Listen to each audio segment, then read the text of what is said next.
Baik, Bismillahirrahmanirrahim. Assalamualaikum warahmatullahi wabarakatuh. Hari ini kita akan mencoba belajar bagaimana kita menulis jurnal ilmiah, baik di Sinta 1, 2, 3, 4, 5, atau di Scopus ya. Kita coba belajar.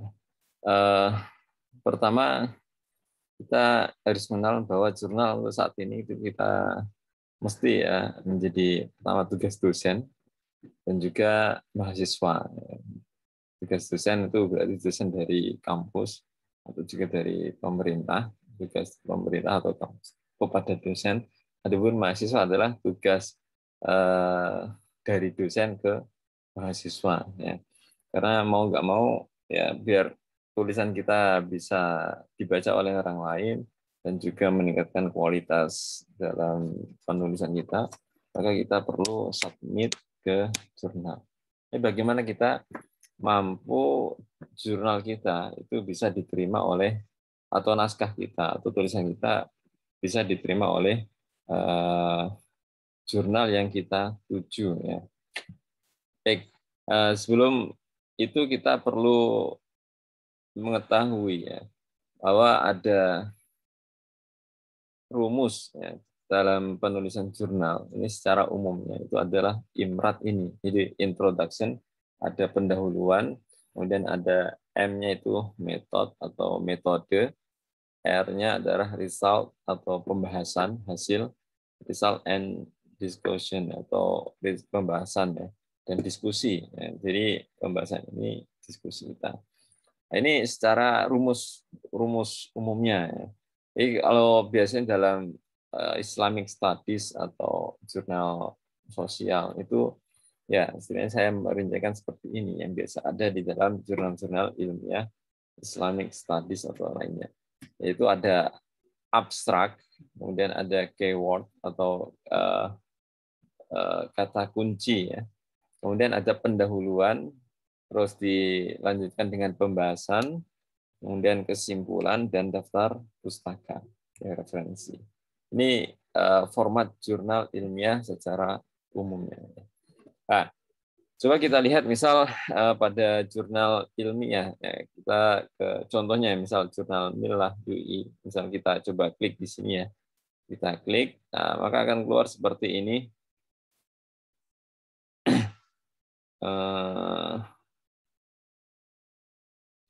Ya, akan keluar seperti ini ya, jurnal Millah, studi agama Millah. Ini salah satu jurnal yang sekarang sudah Sinta 2 dan ini jurnal studi agama milik Master of Islamic Studies atau Magister Ilmu Agama Islam FIAI Fakultas Ilmu Agama Islam di UII Universitas Islam Indonesia. Nah,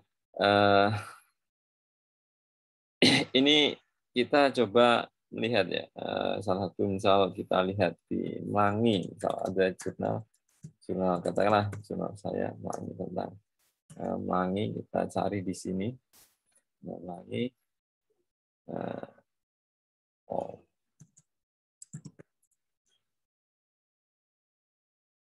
Nah, kita akan ketemu ini misal jurnal ya. Kita lihat nah, secara formatnya mesti pertama adalah kita lihat contohnya secara umum ya. Jadi formatnya itu pasti seperti ini. Kita akan masuk ke halaman ini ya, misal tadi yang kita lihat ya, kita lihat dulu. Nah, ini ada judul, ini judulnya. Nah, kemudian ada abstrak dan ada kata kunci. Kalau full teksnya kita bisa lihat klik PDF ini, maka akan keluar seperti ini. Jadi ada judul Pesantren Melangi, ini judul. Kemudian ada nama, kemudian afiliasi kita, email, ya, dan juga abstrak. Nah ini abstrak. Ini abstrak ini, ya kata kunci. Di abstrak. Abstrak itu penjelasan secara umum pada jurnal kita itu. Nah, kita kembali misal ke ini ya. Nah, setelah kita tahu ini, kita ada abstrak gitu ya. Ya, jadi abstrak itu apa? Abstrak itu menjelaskan tentang jurnal yang sudah kita tulis. Tapi dalam menulis abstrak biasanya teman-teman itu menulisnya kalau jurnal sudah jadi baru nulis abstrak dan pendahuluan. Tapi abstrak dalam jurnal itu biasanya terletak di depan. Jadi abstrak ini menjelaskan seluruh isi dari jurnal kita secara ringkas dan secara ya, umum itu. Dan biasanya menjelaskan pertama adalah latar belakang kita menulis. Misal kajian ini menjelaskan tentang melangi ya, sebagai poros intelektual ini. Jadi latar belakangnya itu apa? Kemudian urgensinya, pentingnya naskah yang kita tulis itu apa? Jadi pesantren Melangi telah ada sejak abad ini dan berperan besar. Ini urgensi. Kemudian ada tujuan. Jadi ada latar belakang, urgensi, kemudian tujuan naskah ini. Jadi kenapa kita melakukan penelitian ini? Nah, ini adalah untuk mengkaji bagaimana pesantren Melangi menjadi poros intelektual ini. Ya. Dan ada juga metodenya. Jadi metode kita bahas secara singkat di abstrak. Jadi menggunakan misal kualitatif atau kuantitatif. Kemudian ada hipotesanya atau hasil singkat dari penelitian ini. Kesimpulan singkat. Bahwa hasil dari penelitian ini menyatakan bahwa pesantren Melangi pertama, 2, dan 3. Jadi ini. Nah, setelah abstrak ada kata kunci ya yang perlu kita tulis ya, biasanya terdiri dari minimal 3, maksimal 5 itu kata kunci. Jadi bisa saja paling mudah itu mengambil dari judul yang kita tulis ya. Melangi pesantren poros intelektual spiritual. Jadi ini tentang abstrak pertama. Jadi harus punya abstrak. Kemudian pendahuluan ya. Nah, pendahuluan setelah abstrak itu ada pendahuluan. Jadi biasanya menjelaskan latar belakang kita menulis makalah ini. Jadi kita jelaskan ya. Dan menunjukkan kebaruan. Nah, jadi setelah kita jelaskan latar belakang, perlu kita tunjukkan kebaruan makalah ini. Nah, sehingga kita memaparkan urgensi pentingnya makalah ini. Jadi pendahuluan itu ya hampir sama seperti ya penjelasan dari abstrak, tapi dia lebih detail. Nah, ya pasti kita menunjukkan bukti-bukti atau footnote seperti itu, atau rujukan-rujukan yang kita ini. Dan pastinya menunjukkan kebaruan dari naskah atau novelty dengan membandingkan dengan beberapa jurnal yang memiliki kesamaan dengan naskah yang kita tulis. Nah ini, jadi kita bisa kayak seperti kajian terdahulu ini, tapi singkat ya. Nah, kajian terdahulu bagusnya adalah kita memilih jurnal-jurnal yang bereputasi baik, atau bisa malah bagusnya itu kalau kita Scopus dan terbaru dalam arti 1 sampai 5 atau 1 sampai 10 tahun terakhir yaitu jurnal itu. Nah, dan untuk Islamic Studies bisa juga atau sosial itu penjelasan metode bisa ditaruh di pendahuluan ini ya. Kemudian dijelaskan juga urgensi dan tujuan penulisan naskah lebih detail di pendahuluan ini. Ini untuk pendahuluan. Selanjutnya terkait pembahasan. Ini yang penting ya, bahwa di dalam pembahasan ini isi atau result and discussion ini naskah kita jelaskan secara detail. Jadi misal tadi naskah yang saya tunjukkan misal terkait tentang pesantren Melangi menjadi poros intelektual Islam di Yogyakarta, ini kita jelaskan apa itu pesantren Melangi. Dan pastinya ditulis secara ilmiah. Jadi merujuk kepada referensi-referensi yang baik. Bisa berupa jurnal ataupun buku. Ya, seperti yang tadi saya jelaskan, referensi yang baik itu bisa menggunakan referensi yang terbit atau keluar pada 1 sampai 5 tahun terakhir atau 1 sampai 10 tahun terakhir. Ini untuk referensi ya. Kemudian menggunakan aplikasi referensi atau seperti Zotero atau Mendeley. Nah, ini yang memudahkan kita dalam menulis. Ini akan mudah bagi kita untuk penjelasannya ada di video yang sudah saya share-kan kepada teman-teman. Ya. Kemudian biasanya gaya penulisan ya, itu menyesuaikan dengan template yang disediakan oleh pengelola jurnal itu biasanya. Misal kalau milah itu biasanya menggunakan bookman style atau apa ini ya. Nah, ini.